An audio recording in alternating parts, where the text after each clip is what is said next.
நீதான் சொரிஞ்சுக்குவே, இந்த இப்படி சொரிஞ்சுக்க, இந்த அப்படி சொரிஞ்சுக்க. பல்லு வரணையா அன்னைக்கு? இந்த யாரு பல்லு விலைக்கு விட்டா? யாருக்கு பல்லு விலைக்கு விட்டா? அமைதியா இருக்கு, அப்ப நீ பல்லு விளக்கல.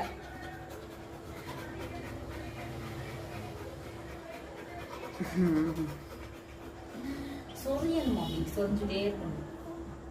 போதும் போதும் போதும், கை வலிக்குது. போதும் போதும்.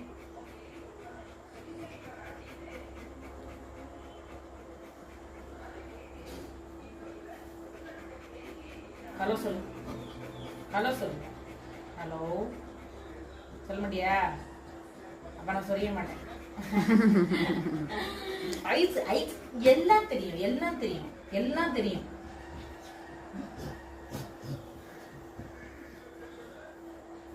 அப்புறம் நீ சாப்பிடுறியா? சாப்பாடு வைக்கவா?